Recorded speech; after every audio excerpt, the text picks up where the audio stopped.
जमुई आए हैं, क्या चीज को लेकर के ये?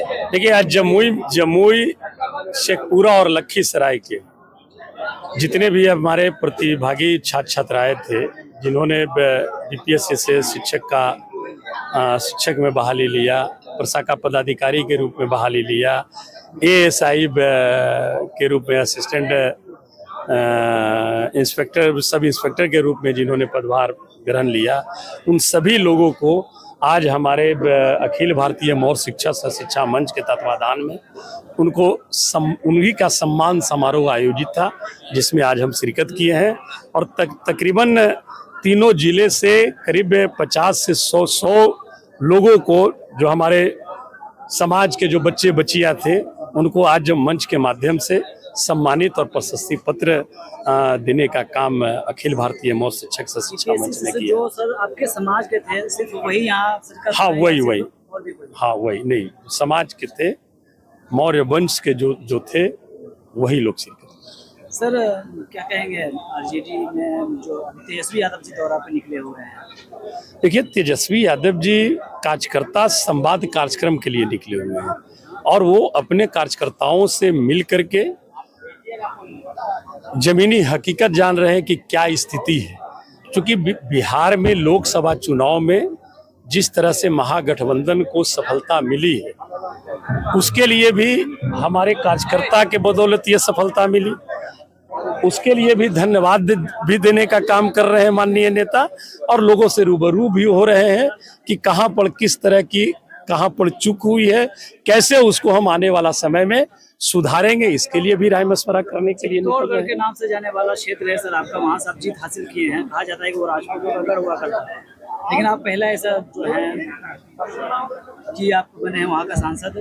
देखिए, क्या कहा जाता था वो हमें पता नहीं है। चर्चा आपकी हुई थी सर। हाँ, तो क्या कहा जाता था उसे हमको तो नहीं जानकारी है, लेकिन ये हम जानते हैं जरूर कि वहाँ पर भी 90% का ही गढ़ है वो। अगर कोई कहते हैं कि किसी का गढ़ है तो मैं इस चीज को नहीं मानता हूँ।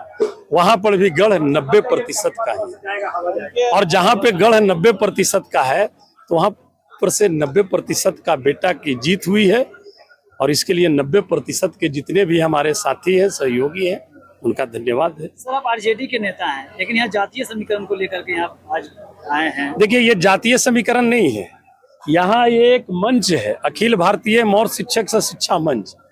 इसकी संगठन 2015 से ही ये चल रही है, और इसका संगठन करीब 20-25 जिले में है। ये हर एक क्षेत्र में काम करती है। कहीं कहीं जिला में इस मंच के माध्यम से कोचिंग संस्थाएं भी चल रही है। कहीं पे जो बच्चे वैसे हैं जो आर्थिक रूप से कमजोर हैं, उन्हें मदद की आवश्यकता है तो मंच उससे मदद भी करती है। तो ये तमाम चीजें हैं हर एक क्षेत्र में। अगर कोई सामाजिक भी कार्य आ जाता है, उसमें भी मदद की जाती है। अभी अगर एग्जामिनेशन वगैरह होते रहता है, कहीं से कोई जिला से, या तो सिवान के लोग आ रहे हैं गया में, कहीं पटना से लोग आ रहे हैं मुंगेर में, तो उस जगह पे मंच ये व्यवस्था करती है कि समाज के जो भी छात्र छात्राएं अगर एग्जाम देने आ रहे हैं तो उनको रहने का, खाने का व्यवस्था करती है, और उसे सेंटर तक पहुंचाने का काम करती है। ये सारा उद्देश्य है।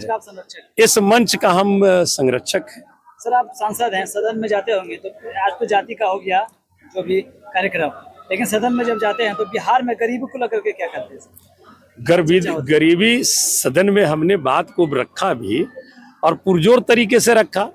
हमने कहा कि केंद्र सरकार ने इस बजटीय भाषण में सीतारमन जी ने कहा कि 75 से 80 करोड़ परिवार को हम 5 किलो अनाज फ्री में दे रहे हैं। यानी 75 से 80 करोड़ जो परिवार है वो गरीबी रेखा से नीचे है, तब आप उन्हें अनाज दे रहे हैं। जब वो गरीबी रेखा से नीचे हैं और आप उन्हें फ्री में 5 किलो अनाज दे रहे हैं, तो उनसे आप जीएसटी लेने का हकदार हो। आप उनसे जीएसटी आपको नहीं लेना चाहिए। अगर आप जीएसटी भी ले रहे हो, 5 किलो अनाज भी फ्री में दे रहे हो, तो ये तो वही बात हो गई, लोटा दिखा करके बट लो ही गाय। आप अनाज दे रहे हो 30 रुपये किलो, पंती 1500-150 के, और अगर एक महीना में परिवार किसी चीज का, चाहे दूध हो, कपड़ा हो, मिठाई हो, किसी चीज की खरीदारी अगर वो 2000 का करता है तो 360 रुपया जीएसटी के माध्यम से ले रहे हो। तो ये किस तरह का सरकार गरीबी उन्मूलन का कार्यक्रम चला रही है? मैंने तो कहा कि अगर आप रियल रूप में आप गरीबी उन्मूलन की अगर आप बात करते हो तो उन 75 करोड़ आबादी को एक आप कार्ड जारी करो, क्योंकि बीपीएल परिवार है वो और सब जगह पे वो चिन्हित किया हुआ है, तब आप उन्हें आप 5 किलो अनाज दे रहे हैं। चिन्हित है तब ना दे रहे हैं, उनको चिन्हित करने की भी जरूरत नहीं है। सारे परिवार का एक कार्ड बीपीएल धारी का आप जारी कर दो, कहीं भी वो दुकान में जाए सामान लेने के लिए तो जीएसटी मुक्त उनको सामान मिलेगा। वो कार्ड दिखाएंगे कि भैया हम 5 किलो अनाज वाला बीपीएल धारी है, फ्री मिलेगा, जीएसटी रिबेट मिलेगा, तब मैं समझूंगा। तो ये सब सिर्फ खाली राजनीतिक दिखावे के लिए लोग करते रहते हैं। 2 अक्टूबर को एक पार्टी लॉन्च होने वाला है, क्या कहेंगे? इसके बारे में हमें जानकारी नहीं है। तेजस्वी यादव के ऊपर काफी वो प्रहार करते रहते हैं। हमको इसके बारे में जानकारी नहीं है। कौन पार्टी लॉन्च करेंगे? पार्टी बनाने के लिए थोड़ी ना किसी से परमिशन लेने की जरूरत है, कोई भी बना सकते हैं। जन सुराज जी कितना पार्टी के लूट करके फिर अपना पार्टी बना रहे हैं, तो क्या गलती कर रहे हैं वो?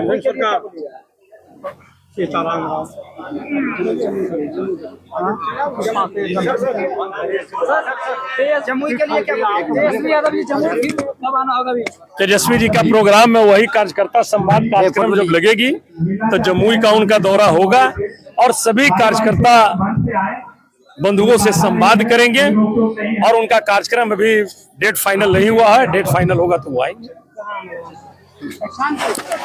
का एकता का आज बैठक था, लेकिन माननीय सांसद हमारे राष्ट्रीय जनता दल का है और कुशवाहा समाज किसी के मुंह का मोहताज नहीं है पहचान का। इन मौर्य वंश का थे, जगदेव आओ शहीद थे। आज उसी बीच से आदरणीय हमारा माननीय सांसद अभय कुशवाहा जी निकले हैं, चित्तौड़गढ़ से आए हैं, वहाँ झंडा फहरा के आए हैं। हम राष्ट्रीय जनता दल का अध्यक्ष होते हुए मैं इस महावीर की धरती पर माननीय सांसद जी का हार्दिक स्वागत करता हूं और जो भी हमारे कुशवाहा भाई समाज आए हैं, जो आदरणीय लालू जी की विचारधारा और तेजस्वी यादव जी की विकास में विश्वास करते हैं, मैं उनको बधाई देता हूं और इसी कार्यक्रम में आए हैं।